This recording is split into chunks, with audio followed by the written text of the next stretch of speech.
Sen sa stal skutočnosťou a Slovensko vyhralo základnú skupinu na olympijských hrách v Miláne. No a dnes si v krátkosti zhodnotíme výkony našej reprezentácie v základnej skupine a povieme, čo nás čaká a čo si ja osobne myslím, že ako by to cca mohlo dopadnúť. Ak sa ti video bude páčiť, určite lajkuj, odoberaj, zdieľaj, no a ja nebudem zdržiavať a poďme na to. Prvý zápas s Fínskom 4-1, nádhera, top výkon. Ďalší zápas s Talianskom, kde sme dokázali vyhrať 3-2, aj keď bola to celkom trápenka, ale tak v dnešnom hokeji už nie je žiaden tým na zahodenie, ale splnili sme to, čo sme mali a brali sme 3 body. No a ďalší zápas so Švédskom, ktorý sme podľa mňa kľudne mohli aj vyhrať, ale tak rozhodcovia boli extrémne zaujatí ako aj celú olympiádu a hrali so Švédmi, si dovolím povedať, neuznali nám jasný gól. 2/3 sme s nimi hrali, úplne sme držali krok, bola to remíza, ale v tretej tretine sme to úplne vypustili, to bola katastrofálna tretina, ale našťastie Juro Slavkovský to tam nastrelil, no a Dvorskému sa podarilo puk doraziť, kde sme znížili na 5-3 a tak sme vyhrali skupinu. Ja osobne som toto nečakal a podľa mňa všetci, ktorí pozeráte toto video, ste to nečakali. Je to absolútny sen, že my sme vyhrali skupinu, kde sme mali Švédsko a Fínsko. Je to extrém a som rád, že keď sa naši hráči stretnú ako najlepšia partia z NHL, z KHL a tak ďalej a zomknú sa, tak ukazujeme, že vieme hrať hokej a patríme k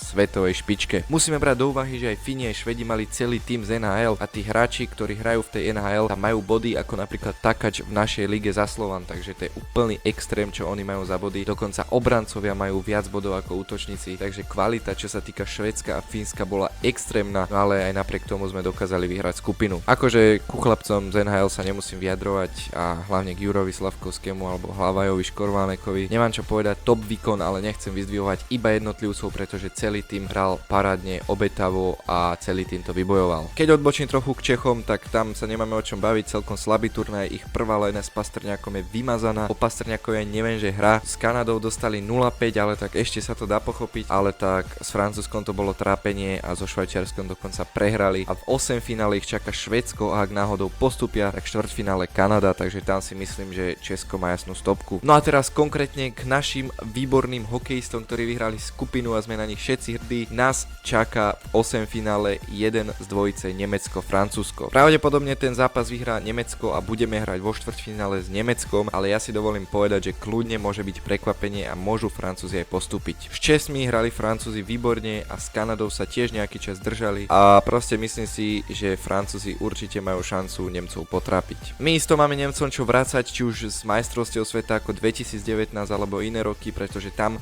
sa nám s nimi nedarí, ale teraz máme plný tým hráčov, akých máme mať. Máme tam KHL hráčov, NHL hráčov, proste všetko najlepšie, čo máme a navyše k tomu sme zohratí a vo forme, takže je najlepší čas ukázať a vyhrať. Ja osobne si myslím, že na týchto olympijských hrách máme veľkú šancu na veľký úspech, pretože ak budeme hrať tak, jak sme hrali, tak si myslím, že Nemecko alebo Francúzsko vyradíme a potom, ak by sme v semifinále prehrali, tak myslím si, že v zápase o bronz máme šancu uhrať medailu. Táto medaila by mala o dosť väčšiu hodnotu ako tá medaila v Pekingu, pretože tu je ten hokej o dosť rýchlejší a plný hráčov z NHL. Zápasy na týchto olympijských hrách sú dokonca lepšie a rýchlejšie ako v NHL, takže táto olympiáda ponúka ten najlepší hokej na svete, aký môžete vidieť. Takže keby sa nám niečo podarí vyhrať, tak to má ešte väčšiu hodnotu. Takže ako som povedal, ja si úprimne myslím, že máme šancu na medailu, aj keď ju nevyhráme, už teraz hodnotím túto olympiádu výborne a som na našich chlapcov hrdý. Ak sa vám video ľúbilo, určite lajkuj, odoberaj, zdieľaj, followuj môj Instagram, ktorý máš dole v popise.